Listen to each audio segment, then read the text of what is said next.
All right, number 4 of my commitment to do a recording every day in April until the beginning of May 5th, or the date of May 5th. So yesterday I talked about body recomposition and how tough it is. Today I'm going to touch a little bit more on that topic.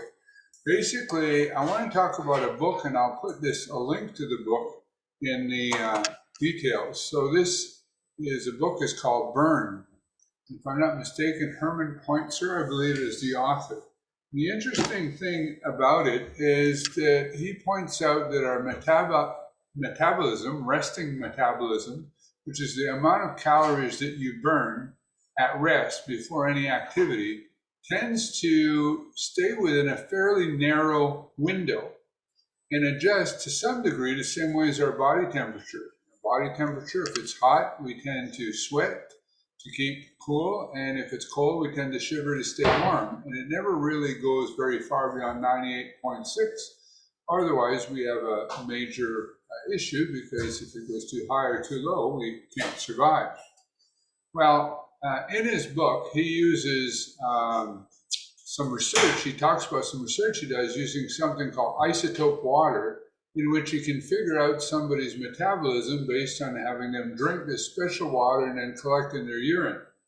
And one of the things that was a real surprise to him and to many people is that when he did these tests on North American so-called couch potatoes and compared it to a tribe of hunter-gatherers with literally no technology, who just did everything manually all day long, is that he found, to his surprise, because he expected the latter to have much higher metabolic rates and burn far more calories, that they burned about the same amount of calories and their base metabolism reduced. And what the body tends to do is, if you're burning that many calories from activity, it'll take away from other things like your immune system, your reproductive system, things like that. And he pointed out that these tribes of hunter-gatherers, women would only bear children every 3 or 4 years, as opposed to North Americans, who can easily, in their childbearing years, bear a child each and every year. An immune system. And this sort of goes hand in hand with what you may have heard about elite female athletes who stop menstruating once they get below a certain body fat. So maybe the body fat level, or simply maybe the amount of activity they're doing. So the other thing that was interesting is that the body, your body in and of itself, without any dieting or anything, will really adjust your energy intake and your energy output actually extremely well. So I used an example the other day. I was sitting down with a client of mine who we figure had gained about 65 pounds since high school. And he's at about my age, 63 years old. And we stopped and did the math, if, how many pounds a year he's gaining. So that was about, 45 years. So do the math here. In 45 years, he gained 65 pounds. So 65 pounds times 3,500 calories, which is the number of calories it supposedly is in a pound of fat, means that he has consumed 220,500 extra calories in the last 45 years. Well, if you divide that by 45 years, it means he's only consuming an extra 5,000 calories a year. When you consider all the calories that you consume in a given year, the fact that his body was only erring by 5,055 is remarkably close. As a matter of fact, if you divide that by 365 days, he's only consuming about 14 extra calories every day. And that's with having beer, drinking, or having, snack foods and all these things. Your body still manages to stay actually amazingly close. So to balancing your input and your output.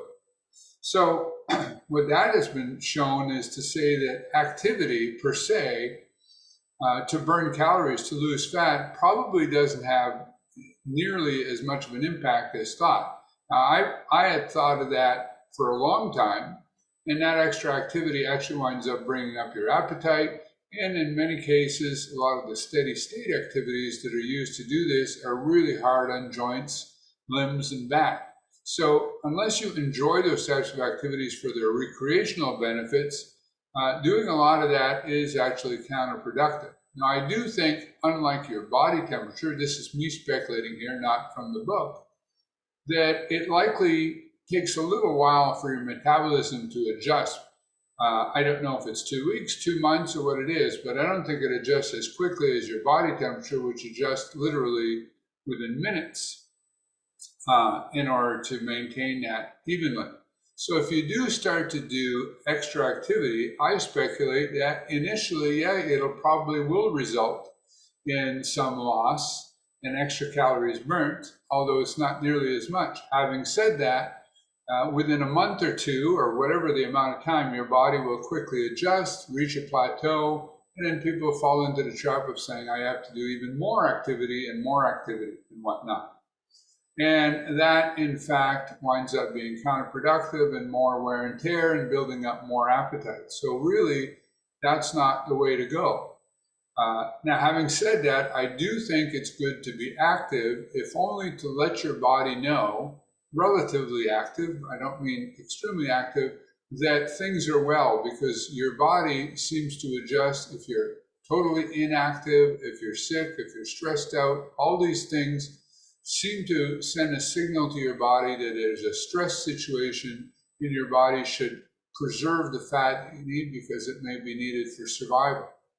So, final thing, not to make this entry too long, I think that you have to watch calories, obviously, but also I think one of the things that Peter Attia said is that putting on fat may actually be a protective mechanism, because all that extra energy that we do take in is causes mTOR, helps us age faster and things like that. So one of the things is think about having less calories simply because it's better for you to live longer. Also, to choose foods that are less likely to create inflammatory states, such as industrial seed oils, or too much carbs, particularly refined carbs, and really emphasizing protein. Emphasize protein, drink lots of water. So try to get 40 to 60% of your calories from protein and the rest in whatever amount of fat and carbs. I don't think you need to eliminate any of them. There are essential fatty acids, and many carbohydrate foods contain lots of important vitamins and minerals.